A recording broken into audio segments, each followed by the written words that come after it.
Seorang mantan artis drama kolosal ditangkap oleh Polres Metro Jakarta Selatan karena diduga terlibat dalam kasus peredaran uang palsu. Kasus ini terungkap setelah pelaku berulang kali mencoba melakukan transaksi menggunakan uang palsu di sebuah pusat perbelanjaan di kawasan Jakarta Selatan. Kadit Rainmor Satreskrim Polres Metro Jakarta Selatan, Ibtu Teddy Rohendi menyampaikan bahwa SKW ditangkap saat mencoba menggunakan uang palsu dalam transaksi pembelian di Lipo Mall Kemang, Jakarta Selatan.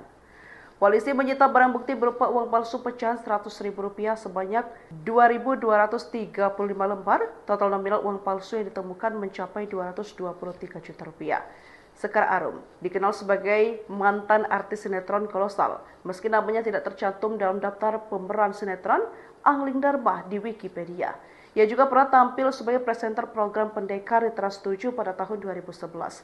Setelah tidak lagi aktif di dunia hiburan, perempuan kelahiran Jakarta tahun 1983 ini memilih berkarir sebagai karyawan swasta dengan profesi sebagai profesional konsultan.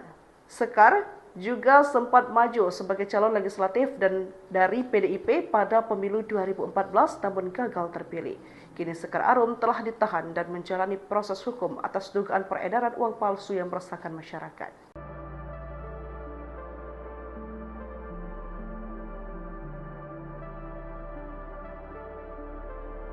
Aksi mantan artis tertangkap basah mengedarkan uang palsu ratusan juta rupiah mengejutkan publik. Diketahui, sosok ex-artis pengedar uang palsu adalah SKW alias Sa, 41.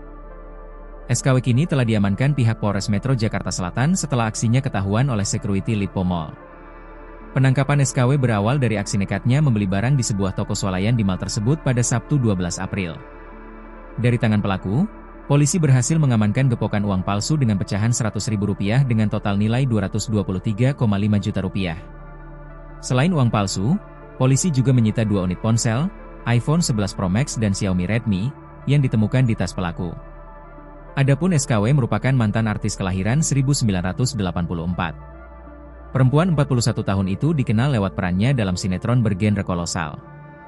Namanya baru dikenal publik sekira tahun 2000-an. Setelah vakum dari layar kaca, SKW diketahui bekerja di sebuah perusahaan swasta.